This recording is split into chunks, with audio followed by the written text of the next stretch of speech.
Welcome to GameWell, the podcast about a thriving future in games, from well-being and creativity to optimization and performance. Welcome to this episode of GameWell. Today I have with me Christopher Mifsud. He is the CEO of Play on Word Studio. He also is doing consulting and coaching work at Press Start Leadership, making a difference as how we are leaders in the game space. Welcome, Christopher. Why don't you introduce yourself as well in terms if I've missed something? No, they covered everything. But yeah, no, I'm Christopher Mifsud. I'm based in Malta. I'm originally from the United States, but been working and traveling all over the world in the video game industry, and consulting and helping studios just be better, do better, and achieve more. Cool. Well, I asked you to join the podcast today because I really want to highlight some of the things that you have been talking about on your podcast and the things you've been writing on leadership and how we're kind of looking at the game space in a whole, how we can make a difference. Mm-hmm. So why don't you maybe tell the audience and me what your philosophy is around what's the centerpiece around leadership in your eyes? For me, I focus mostly on servant leadership. There's a lot of different leadership styles, but at the heart, I'm a strong believer in servant leadership. So basically listening to your team, doing everything you can to make the team succeed, and then there's a mix too, right? So I also do a little bit of mindfulness and a little bit of what I call awesomeness in there. So, that's pretty much what I discuss most of the time. So it's mostly focused on servant leadership. It's leadership as a whole, but if you listen to any of my podcasts or read any of my blogs, it's mostly, you'll see the backing is in servant leadership. And then I do quite a bit on mindfulness, and then a little bit in production and design, but that's where I call the awesomeness. Nice. Well, why did you select those three elements of leadership? What made you go, well, these are, in my eyes, the most important parts of them? Well, for servant leadership, I feel that's just how you help teams succeed, especially in the video game industry, right? It's a creative industry. You have folks from all different disciplines coming together, and as a leader, your job isn't really to dictate how they get to where they get. It's just simply to make sure that they get there. And that you have the long view on things, and that your team is just able to succeed and have the tools that they need to succeed, right? And then from the mindfulness standpoint, it's a stressful industry, and I think there's a lot to mindfulness and breath work and just meditation as well that just kind of help you get through all the stresses of it. A lot of folks don't last in this industry very long because they get burned out, or there are other industries that are a little bit more rewarding in different aspects. So, when you're talking crunch, when you're talking work-life balance, and those things are kind of out of whack, I think being able to teach people techniques and ways to get back into balance quickly is handy, right? And then just from the game design production side, I think there's not enough folks that are doing best practices, or a lot of people are just winging it and they don't know, right? It is an industry that's full of indies that somehow get bigger and bigger, but proper processes and procedures aren't really brought in until very late, right? So I just try to teach those as early as possible so that people can just have the chance to succeed even higher at an earlier rate. Nice. Where would you lie the most focus on, and what makes you choose that out of those three? Leadership. I mean, again, leadership. It's the one thing that teams don't get taught a lot, especially in the video game industry, right? When I came into the video game industry, the first thing I saw was there's a lot of people who are really good at what they do, but they haven't been taught any of the basics of how to manage teams, how to, and these are all things that are very teachable. But what we tend to do is we tend to highlight somebody who's really good at coding or a really good artist. And then, as the tasks become too big and too high, we start hiring more people. And then we say, hey, you're the most experienced person, maybe not the best leader, but the most experienced person, now lead this team. And, some people succeed because they rise to the occasion. But I see a lot of people fail when they rather have just been doing the job they were really good at, as opposed to managing a bunch of other people. It's not always the same skills, right? So, when I came in, I was a decent designer. I was a much better manager and leader. I'd much rather help other people, do better at their job, and help them succeed, and be better at what they do, and we get better results. So, yeah. Why don't we move this? Because you're also CEO from your own studio, right? Why don't we move this into how you're applying it yourself? Sure. In the role as a CEO. Well, I mean, I'm building teams. I'm also working with a lot of external teams as well. So for me, this is where the best practices come in. Less of the, I have a very small team that executes on everything that we do, and then we don't hire up or flex up. We tend to work with freelancers and consultants that I've worked with in the past that I have good relationships with. So the idea here is that I let my team do what they're really good at, and then what we're not really good at, we seek outside and we bring them in to do the stuff that they rock at, and then we implement and keep on going with execution on that. But this does take a lot of. This is where the best practices comes in, right? This is where knowing how production works, how the design, having very clear features and asks of your outsourcing and your consultants and your freelancers is very, very important. Like, I could see where using this technique could fail very quickly if you're just hiring freelancers and consultants to do the work, but you're not really giving them the guidance that they need to execute exactly. Like, we have very clear objectives and needs, and we're able to communicate that out to our, the people we have working for us, which works really well for us. This could be very costly for somebody else who doesn't know exactly what they want or what they need, right? And this is where maybe internally hiring some of those roles might be more important or better to do, just because you'll have the time and the ability to work with people and flesh out those ideas. But if you have a very clear vision, you have a very good production plan, you have a very clear design, I think execution on these things becomes a lot easier. But I like to give my team as much freedom within a little bit of restraints. I put the restraints on myself, and I let them get crazy with their ideas and do what they need to do, and then I reel them back in to what's doable within our time and budget. So. Nice. Well, if one were wanting to try this good practice, what would you say are things you need to have in perfect place or in good order before you go and get some from the outside, in order for you not to damage the game, the title, and also the team that you're working on? Because I could see that it might cost more in the end, right? I mean, definitely a clear vision and a clear idea of what the end result is, right? You have to have that far, like, not so deep in the weeds, but you have to at least have the far view of what you're trying to achieve, right? And I always suggest, I mentor and teach a lot of different teams, and the first thing I tell everyone before they go too far, right, before they start working on the double jump, know what the jump is, right? So for me, I always say start with a one sheet, get a really clear idea of what your elevator pitch for your game is, what the overall concept and overview of the game is, what your feature list is. Then take that, build it out to a GDD, right? Fill in your GDD or your pitch document, depending what stage you are and everything, but generally go to GDD and make sure that all those features you called out in that simple one sheet is all there in your GDD, and that you go into more details there, and then build that out into a production plan and make sure you're not missing anything there, and just kind of get a good idea of all the different pieces that you need, and then figure out as you what's needed to deliver on those pieces, right? And clearly call out what each aspect is and what each task and everything like that. Are you going to catch everything? No, there's always going to be unknowns that pop up here and there. But I think winging it or not having a plan or figuring it out as you go is disastrous. And I think this also comes and I would say the other thing is have a little fiscal responsibility.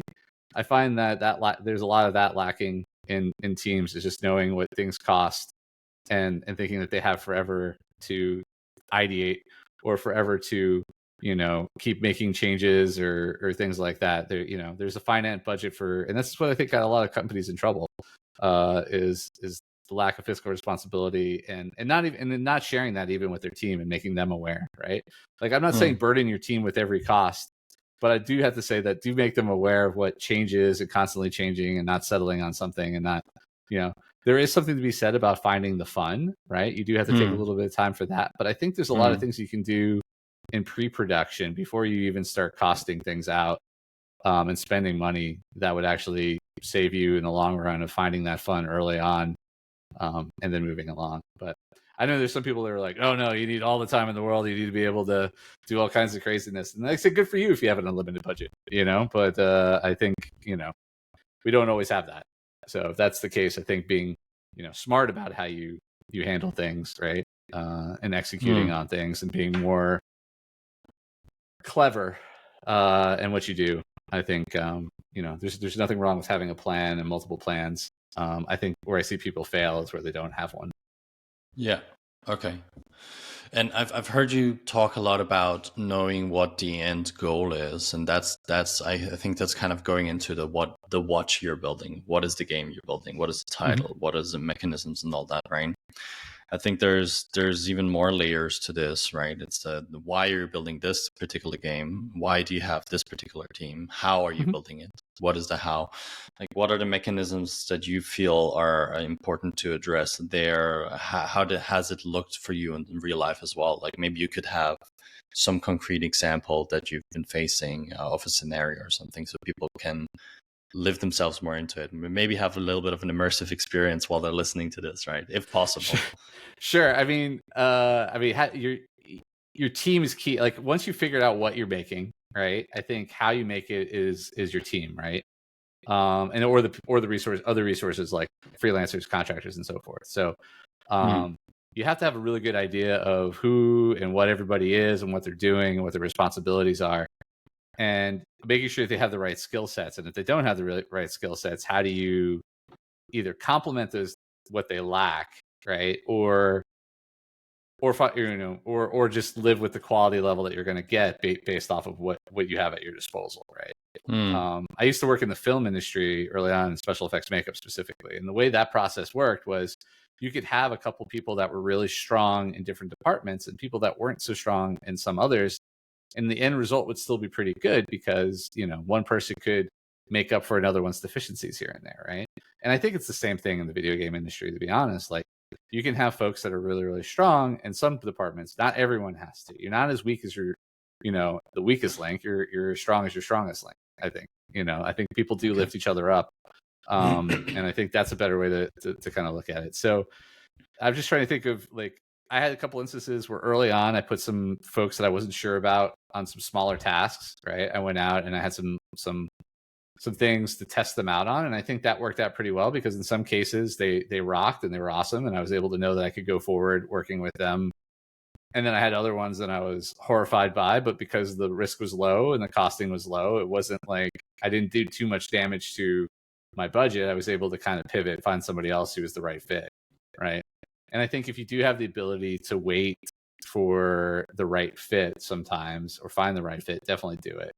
Especially for hiring, long-term hiring, definitely take the time to find the right person. Don't just hire heads and hands because you need someone, because I think it does more damage in the long term than taking the time to find the right person who can execute on it, right? Like, just to give you, I had one developer, they took like 5 weeks to do what turned out in the end to be useful as a reference, but not very useful in the final piece, where then, like, I found another developer who was excellent, amazing. I really wanted him, but he wasn't available right away. And then I got him to work, and he did 1 week with that, what I had got and more, and got turned in from the other person's work for 5 weeks. So again, it was one of the situations where I felt desperate and pressed. And so I went with the other person because I thought, oh, I need this done. And had I just waited and been a little bit more patient, I would have gotten, that and saved myself a little. But it's a learning thing, right? You never know. And you want to give people chances, again, as long as it's low cost or doesn't have a high impact on your overall, sometimes you do need to give people chances to grow or give an opportunity and so forth, right? Cool. Well, usually I do this at the start, but I feel like it'd be nice to hear a little bit more about you as a person, what gets you going, and what you're passionate about, and what is your view of why you're making games and why you're in this medium, and what got you here. Yeah, well, I'll start with that. Otherwise, it's getting too complex. Sure. Well, no, it's not too good. I mean, it also, I was very fortunate. I grew up in the United States. My father owned a comic book store. My mother was a new age hippie. I read a lot of Choose Your Own Adventure books at Atari 2600. I was running D&D games for my friends at 10 years old. My parents had me reading, philosophy, Eastern religion, and so forth at a very young age. I watched a ton of movies and any kind of cultural things that are going on, nerdy culture. That was my life, right? And then when I went to college, I studied philosophy and religious studies and focused on logic and Eastern mysticism, which, actually ended up having a ton of application into things I did later on, just because, being able to think about different things and coming from things from a logical standpoint. And then I actually went to school for special effects makeup. As I mentioned, I worked in the film industry for a little while. And as a hobbyist, I always was doing game design. I was helping run LARPs, live action role playing games, and writing stuff as a hobby and stuff. And then eventually I had the opportunity to move from movies into working in the video game industry and working on games that were tied to film. That was kind of how I got brought in, right? They were like, hey, you've worked on film and understand movies. I was like, yeah, I know how to break down the script and do all this other stuff. And they said, oh, you design games too? And I said, yeah. And then it just so happened that also, while I was doing all that, because it was early on in the career, I was also working retail. And I actually had a ton of, I was working retail management, and I actually got a lot of training, proper training. These people, you can tease and poo-poo on retail all you want, but these companies actually have pretty good management training systems, right? Because they've got volume of people that need to train, these great systems. And so I gone through 2 different companies, like full training programs. And when I got into the video game industry, it was like, boop, do your job. But also, I kind of rose to the occasion really quickly and started managing teams because I actually already knew how to do that because I was doing it. And so this is where I kind of noticed there was that missing piece, right? And so though I love game design, one of the big things for me is observing processes and seeing how they can be improved. And so that's kind of what I ended up doing, is even though I was doing game design, I was actually leading teams and figuring out how to do proper pipelines. And this was 20 plus years ago. So like Jira and Scrum Agile was getting into the industry, and we weren't having formal training in that. So it was even like learning how to do that and then implementing that into a studio. And then, so things that get me excited is I love game design. I really do. And I like being creative. But what I really love is once you get done with the game design is doing all that resource management, the planning, all the organizational things. Like I get Gantt charts make me excited. I get excited looking at like timelines and coming up with plan A, B, and C.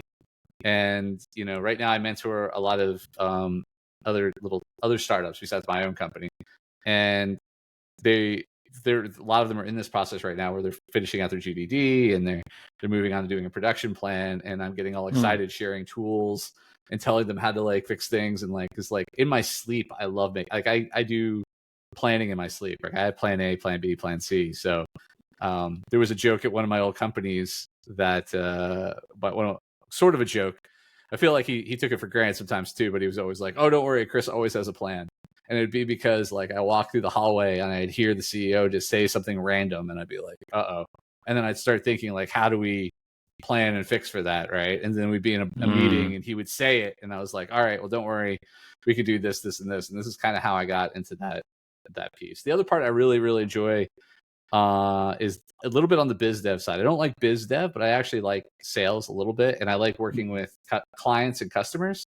So like I like working with external publishers and clients that do when it's work for hire, right? I like being the kind of the in between and helping make sure that they get what they want, but then also making sure the team's taken care of and kind of being that mouthpiece for both sides of things, right? I had a nickname at another company called the Client Whisperer because they would bring me in and I would work with our clients that they were upset about, even on projects that weren't mine. I get brought in and I would just help explain like why things were done the way they were done and how we can improve it and how we can improve the communication. So I was going to say communication, planning, and then, creative are the 3 things that kind of drew me into it. And I get to do all of that all the time.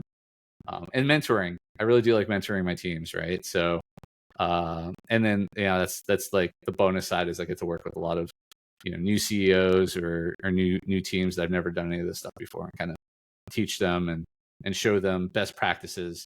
Obviously they all have to find their own way, right? Like you can give suggestions, but at the end of the day, I always say it's your company, it's your whatever.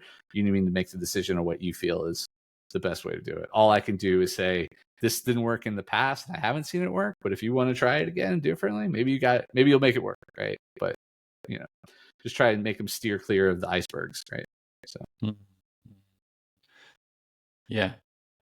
All I'm hearing is Christopher the War General. It's like the art of war, looking at the battlefield, listening to different things, and then solving the problems that are coming up. It's very true. It's true. They don't have the biggest pacifists in the world, but yeah, no, I mean, don't get me wrong. Like there are a number, but like Sun Tzu's Art of War, I do like, but I don't ever recommend that for a new leader. Like there's certain books that I avoid, right? Like that one is one. Also, the How to Win Friends and Influence People. I tell people not to do that one right away. Yep. Right? That's like a later one. I think there's good principles in there, but I think if people jump into that very early into their leadership career, there's some harsh tactics in there that I don't think are the right way to start off. So yeah, I read that one way too early. It was not great. My neocortex wasn't ready for the whole processing to make that in a proper way. But what I'm also hearing you say is that there's some values that seem to be beneficial for a leader. So one would be curiosity and openness to listening. And then interconnectedness, right? Looking at the broad picture, kind of opening your mind, looking open to that. But I'm also hearing you, even though you say don't read The Art of War by Sun Tzu early on, I think there's still some value with one of the basic principles of that, where it's know yourself, know the terrain, know the enemy, right? And the enemy is not necessarily a person, because if you're looking at the terrain, or if you're not looking at the terrain, you're maybe looking at people that might be a problem, but it's not necessarily the person that's a problem. It's something that's occurring within the system. Oh, sure, for sure. Yeah. Yeah. No. Okay.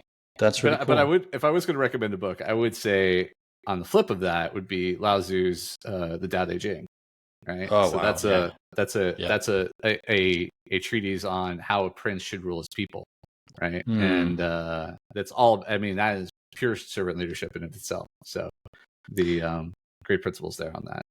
I know go on. Yeah, go ahead. I was just going to say so you mentioned the openness thing, and that's because there's another person I listen to and read to quite a bit, and he's passed now at this point, but was Wayne Dyer, and he had a philosophy of open to everything and attached to nothing.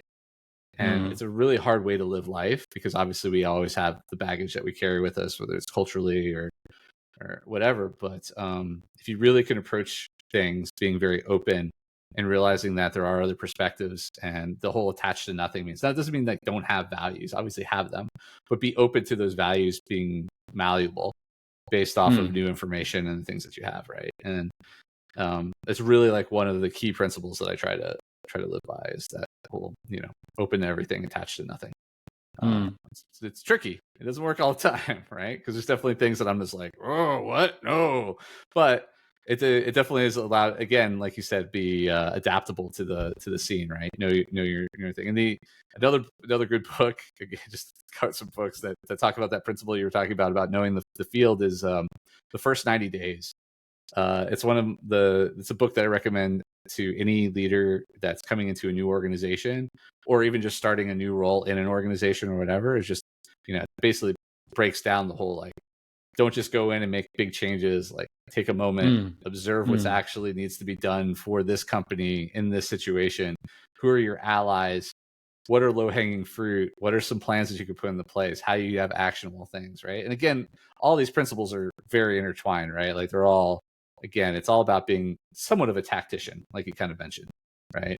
But it's just knowing all the variables that are in place, and just realize that you only have as much informed information as you have, right? And there's always the stuff, the unknowns, and that's why having those secondary plans, tertiary plans, whatever the word for tertiary, quarter plans would be, so yeah.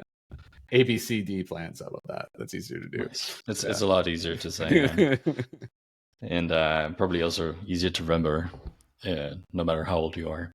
Yeah, there's a lot of things. I mean, you mentioned the Tao Te Ching. I know there's a lot of different translations. Do you have a favorite author for a proper translation of that?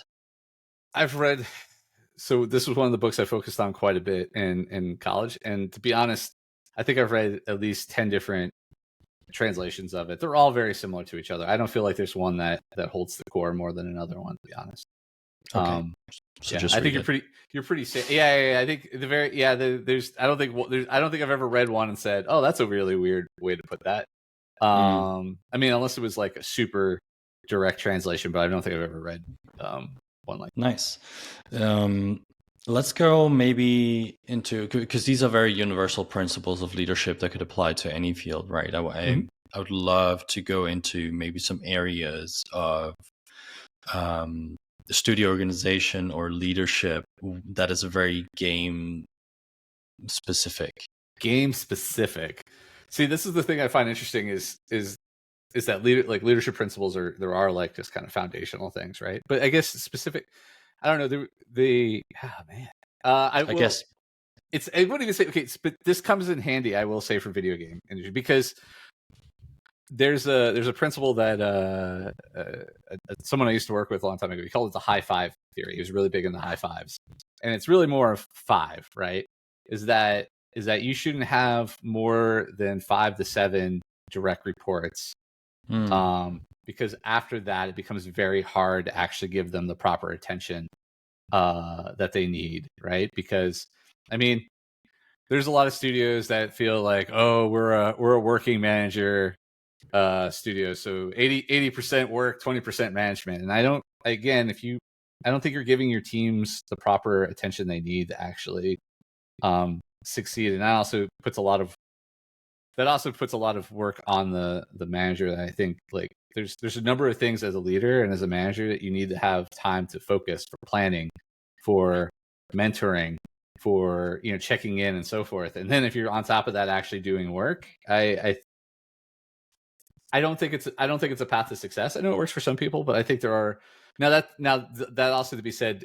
Do you just need managers for management's sake? No, right? There needs to be a balance between there, right? I do think there are some companies that are a little heavy on the management layers, but I do feel that if you have a team and you start to get past the 5 to 7, maybe you don't split the team, but you do need to get some support, right? So if you're a director and you have a team of 5 or 6 or 7, and then you get to 8, maybe look at one of those members who you've hopefully been training and mentoring or whatever and are ready for a leadership role to make them a lead, right? And then they can take some of the responsibility off of you to like for the mentoring and coaching, right? So maybe you check in with him and then they take or her, and then you take on 3. They take on 3, and then you take on the other 4, right? And you kind of split the duties there, and you've got somebody who's basically ready to kind of maybe hopefully take over your role when you move on to something else, either above or outside or whatever, right? Succession plans I think are really, really important and something that is overlooked and underutilized in the video game industry, and people get caught surprised all the time, like, why don't we have somebody ready or whatever, right, for this role? And then you have to look externally, and then there's always the gamble that the person you bring in isn't the right fit, but you're kind of just you're just checking off a bunch of boxes a lot of times. So again, it's not just for the video game industry, obviously, what I'm talking about here, but I feel like what I feel is useful for the video game industry is to do all the things that are useful in the regular leadership roles and use them. Like, there's a reason why these things work in other companies, and they have succession plans, and they do have fast tracking for rock stars and unicorns or whatever you want to call those top tier people. That's how you retain teams, right?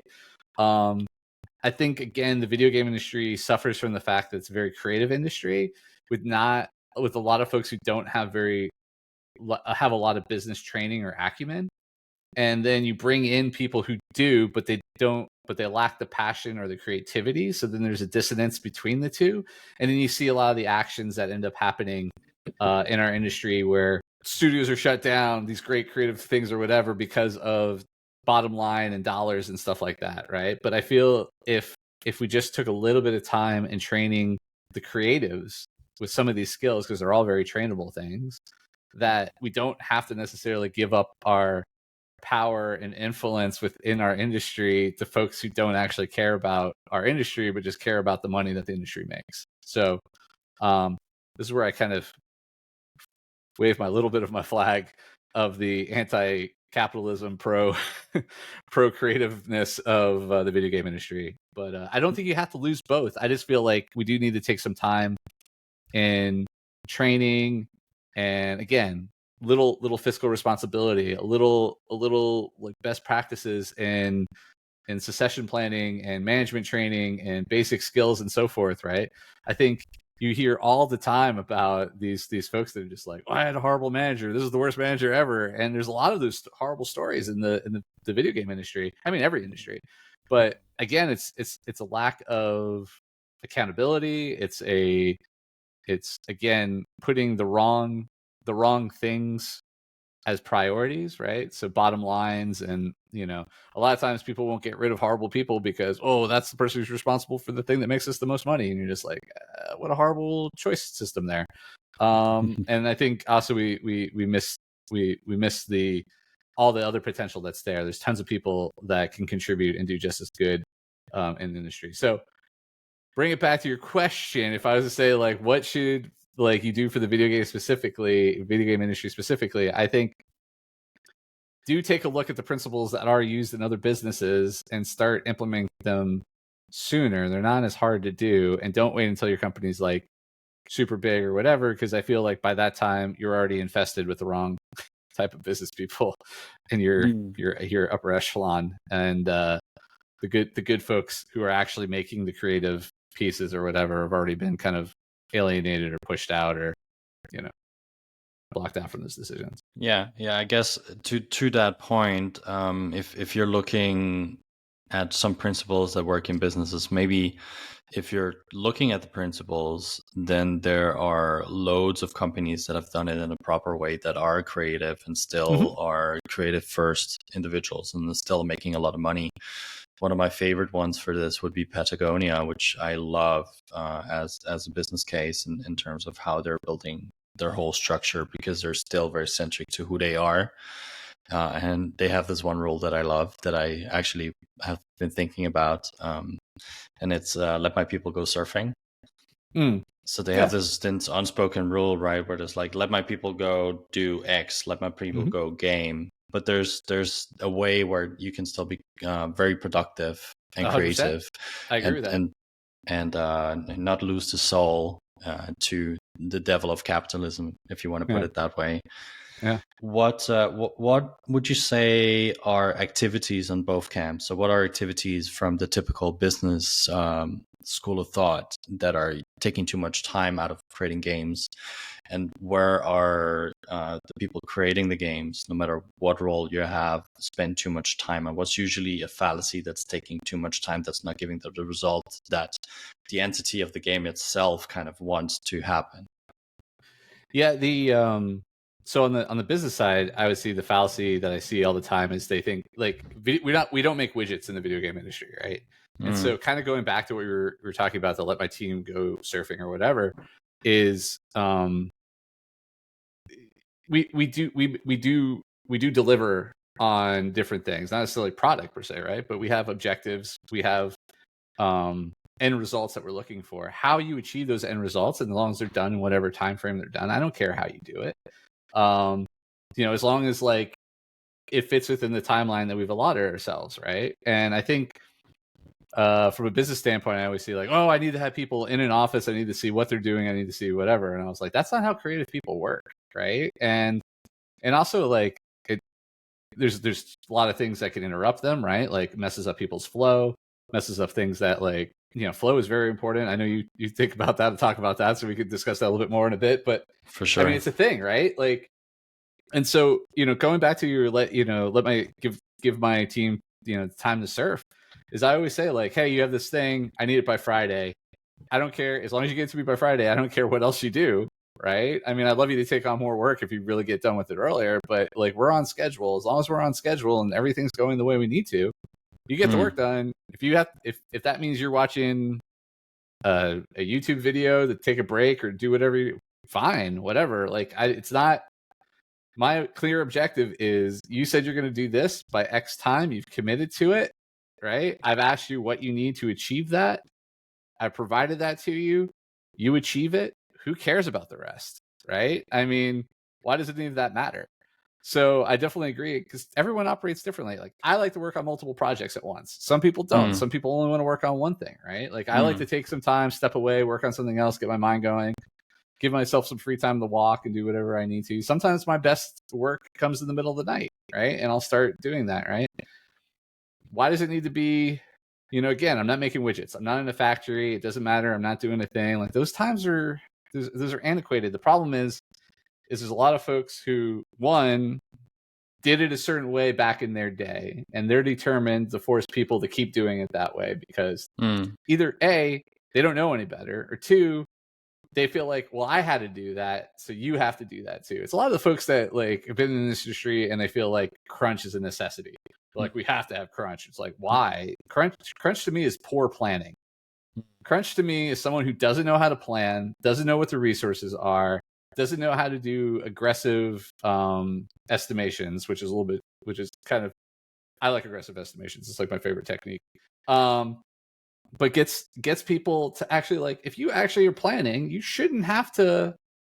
Crunch is a punishment, and it's a punishment for your team for your bad planning. Like, sorry folks, Crunch, you're a bad manager and a bad whatever. Like, there are a number of things that you can see if you're paying attention to scheduling, that things are slipping and sliding, and you're waiting till a certain moment to course correct that, right? And or you're forcing it because you're like, I had to crunch. Everyone should crunch. Crunch is great. Crunch is the best thing ever. You get so much. I don't think there's a single study that says crunch has actually produced a better game because everybody crunched. I think it's pretty much like not that case. Now, on the flip side, on it, I think something that the game industry does badly is they do fill in their time, right? So I feel like if somebody says that they have 2 weeks, that's going to take 2 weeks at least, right? Even though it could take them 5, right? So I feel that there's a little bit of that side of things too, like the procrastination, the waiting or whatever, like legitimate planning and knowing. This is why I use what I call aggressive estimation, right? Like, I always challenge and I always ask my teams, I'm like, could we do this faster? What could we do to get there? Like, oh, you say 5, could we do it in 4? Right? Now, I still, plan for it possibly taking longer, but I always try to get people to go a little bit faster. But I will say that if I challenge and someone says, no, there's no way we can do it faster, then I accept it, right? But I always want people to try. I always feel like there are gains that people get over time. But there's this natural, like, want to not accept that and be like, oh, no, it's always going to take longer. Oh, no, we're never going to catch up. Oh, no, we're never going to get ahead. You're like, it's just a mindset thing, right? And it's just trying to get people out of that mindset. But it's also because they also think a lot of times in companies I walked into that no matter what, they're going to do crunch. So why should they work faster or harder or whatever, right? Because you've created this environment that's just what's going to happen. So of course people are predisposed to be like, well, why should I do more if I'm still going to be here this weekend putting in hours to do all this other stuff? But again, so there's both sides of that, and I see it. It's just, what you need to do is, again, as a leader, show both sides that it doesn't need to be that way. Show upper management that you don't need cogs, and you can still, like, people making cogs and working like a factory and having set break times or whatever. And then on the flip side, you need to prove to the team that they can be more efficient and faster, but they won't end up having to do crunch. So it is rewarding for them to do that, right? But none of this happens overnight. It's trust, right? You got to earn that trust, and you got to the proof is in the pudding. So you do the work. Yeah, I agree. Crunch for crunch's sake, I mean, it's almost like a badge of honor, right? People like to do hard things. That's also a problem with that, right? Oh, it's a huge problem. Yeah. The most meaningful things are usually where you go through the suck and then survive the other end and live to tell the story, right? That's kind of, it's a human fallacy. It's a fallacy for sure. It's what we tell ourselves, right? And don't get me wrong, like, nothing. I mean, it's very true, right? Nothing easy or nothing worth doing is easy. But I think that's a fallacy too. I think there's plenty of easy things that I've really enjoyed, right? Like I remember talking, this is tangential to it. I remember talking to someone, and I was living in Quebec, Canada, and it's super cold there. And they were like, and I was talking about how much I love living in LA, even though I didn't like the people there. I love the weather. It was always 70 degrees. And he's like, would you get tired of that? Come on, 70 degrees all the time. I was like, no, you don't. You don't get tired of beautiful weather. Like, I'm sorry. There are some things in life. If things were always easy and not a struggle or whatever, I'd still feel pretty good about it. Like, I wouldn't cry, right? Like, but there's this thing that like, oh, we need the struggle. We need the, we need to overcome or whatever. I hate to say it, a lot of rich people, they didn't overcome anything. They got handed the stuff that they got. They seem pretty happy.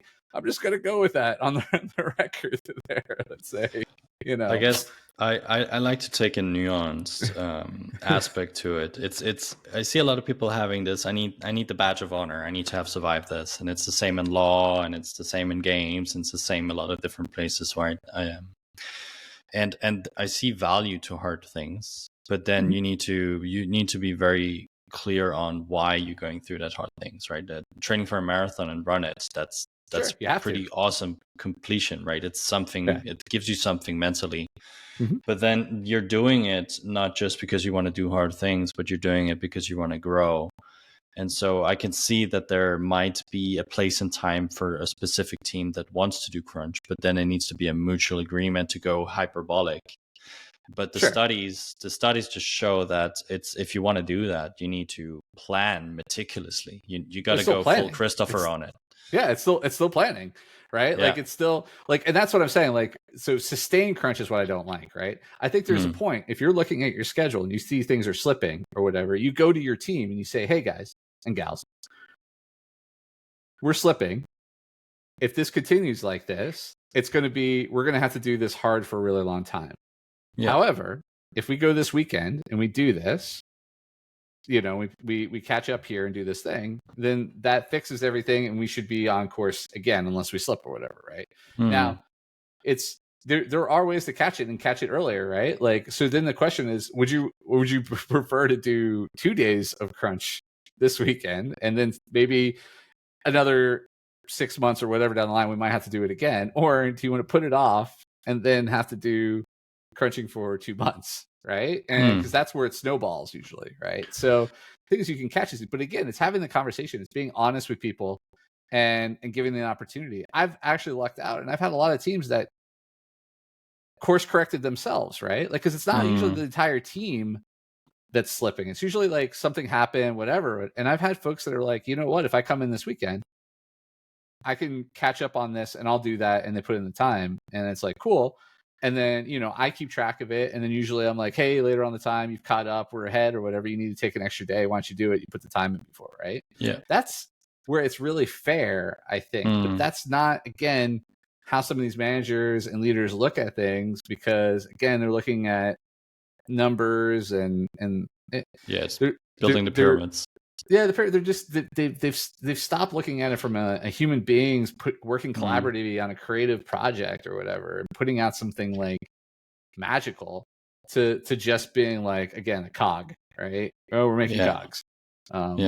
So I hear something really value in there that I want to highlight for people that are listening, because usually what happens is that crunch just gets put upon you, right? It's like this force that, you got to do this.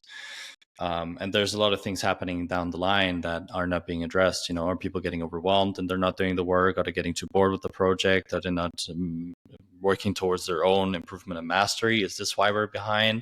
Did they have some unforeseen challenges? But that was not what I wanted to highlight. What I wanted to highlight is the and it goes back to service leadership that you mentioned in the beginning, right? You're allowing them to take ownership. You're presenting, well, here is the objective that we all knew was going to happen.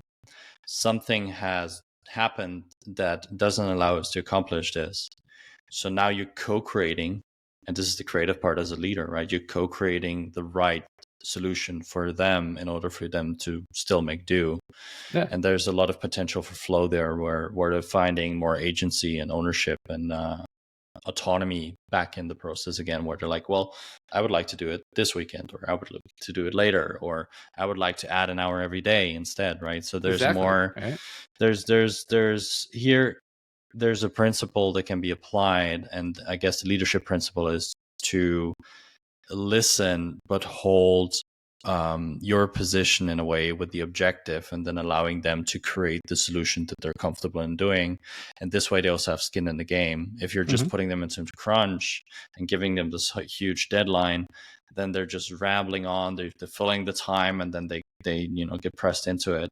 And a creative environment like this has a lot of neurodiverse individuals that are maybe operating in a different way, right? But if you're giving them control, all humans thrive if they're feeling like they have control over their own destiny and their own future. And so if you're 100%. giving them that, it's valuable, right? So that I wanted to highlight. Because you're still doing the same thing. You can still crunch, you can still add hours, you can still add whatever, but you just need to draw the people in to have them decide, because then they have skin in the game. They'll actually be more likely to do it, rather than if someone was anxious and overwhelmed or bored in the first place, and you're just giving them even more boring tasks, then it's just gonna dissolve, right? It's just gonna crash and burn, and then you end up with a really terrible game, like we said and we saw in the first version of Cyberpunk, right? Yeah, well, there was a number of things that they shoot there. There's more. Sure. There's more to get there, but it's just one of the things. I just want to go on the record and say I actually enjoyed that game, and I even played it on a console that wasn't optimized for it, and I didn't have nearly as many problems as everyone seemed to have. And I enjoyed it. Now I've replayed it since they've upgraded and fixed it, and it's amazing, an even more amazing game.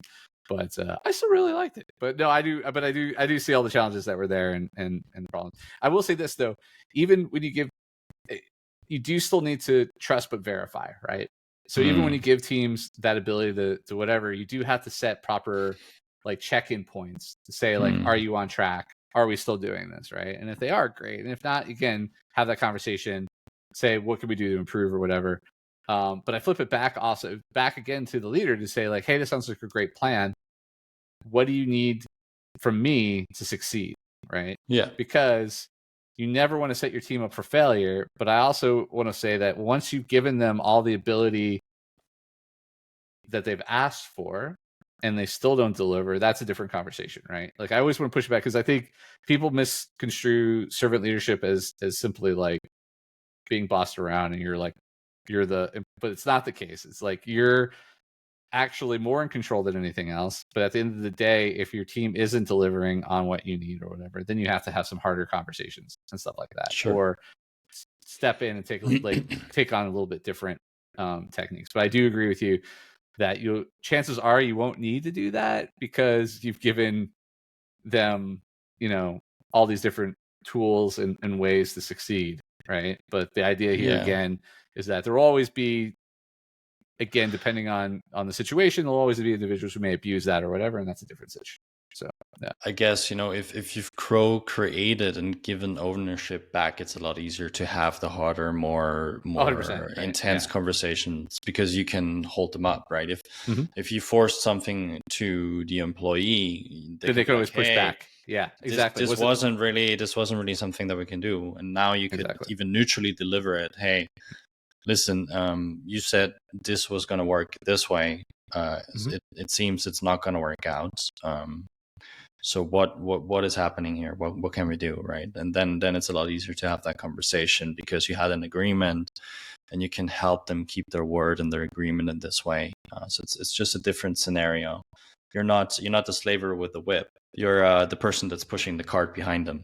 And then I just want to go back to just one thing: the need to do things because it's harder or whatever, earn your place, right? I think there's a lot of folks that have that kind of attitude. I remember when I first started working in special effects makeup, the first job I had in a special effects shop wasn't molding or sculpting or anything cool. It was sweeping the floor, cleaning all the spaces, doing all the stuff, right? And it was because it was expected when you first started in the shop, you're going to do all the cruddy work. And that's fine. You kind of earn your place. But I remember also like working at a video game studio, and we had a really good artist we were going to bring in, and I've worked with them before, other people had worked with them before, but some of the teams still wanted them to do an art test, and I was like, why? We know that they're good, whatever. They're like, I had to do an art test, and you're like, No. Yeah. huh? And we didn't get that person because they were like, I mean, and I get it too, right? Even but like, it's just like, what? But it was such a weird mentality, right? Oh, I had to do it. Like, I had to go through this, so they have to go through it too. And I'm like, wow, that's very limiting, and you're gonna end up limiting yourself, if you take that kind of attitude towards things or whatever, right? It to me, it also feels like there's an energetic disrespect both to yourself and the person that you're pressing that to, because they're in this mentality of this was how I needed to go through the tough situation, so you need to do it as well, rather than thinking, well, we have the goal of this amazing game that's going to change the players' lives and our lives and allow us to have creative potential. But now you're focusing on wasting your energy, the company's energy, and the person's energy that's coming in to do these things that are not valuable for anyone, just because you think they need to go through the mud. I mean, I could see it if you couldn't tell from their portfolio or you didn't get references and so forth, right? Obviously, yeah, that makes sense, right?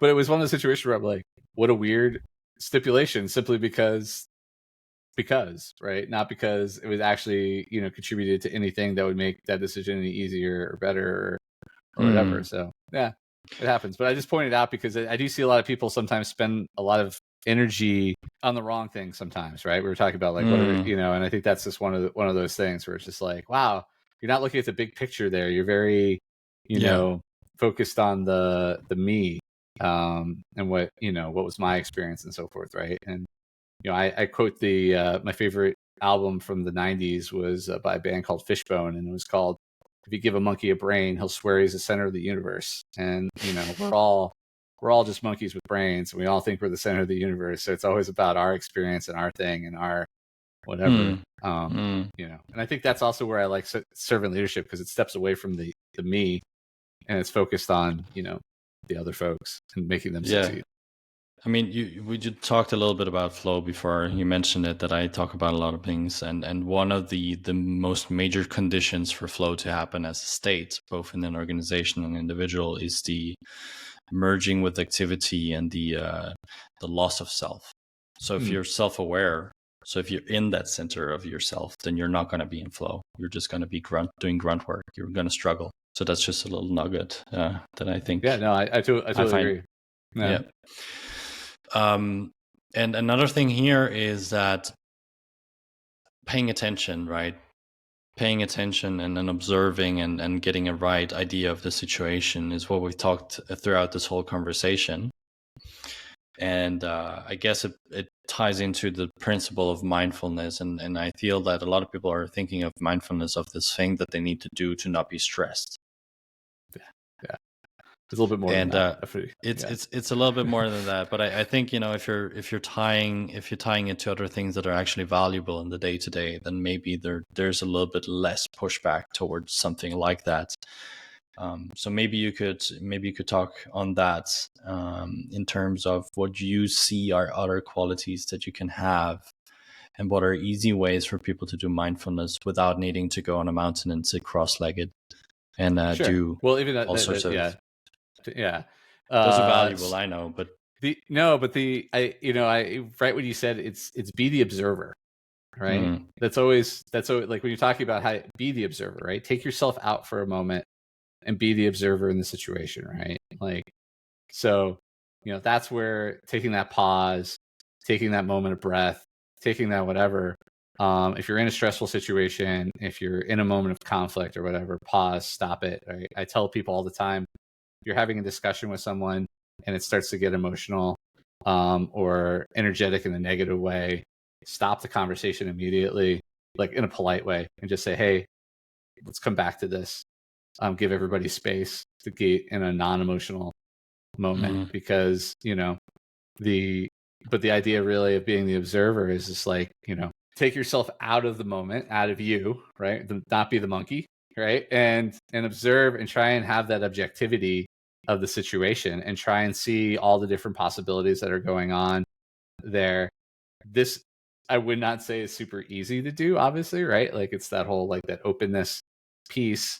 But I think ultimately, if you do have the right practices in place, the breath, the taking time, like, and again, I had a conversation with someone recently. I think a lot of athletes don't realize that they actually do a lot of meditation and flow, and stuff just through the act of the physicality of things, right?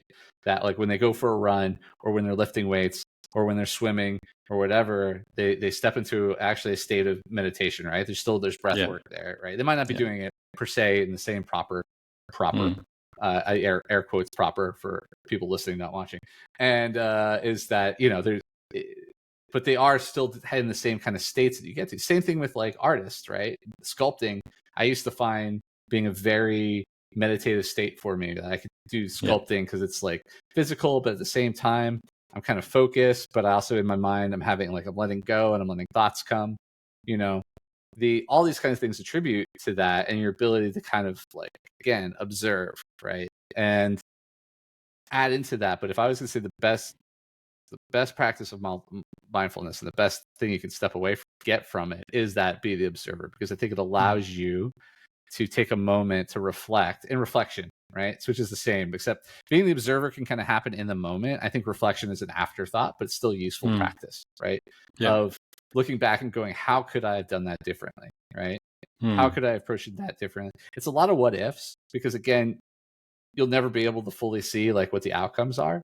But I relate it to something that I teach a lot of my I won't say students, but my mentees, is practice, right? And it's not just the practice of mindfulness, but I mean like when you're presenting, when you're doing anything, when you're doing your pitches and so forth, you need to practice that a ton.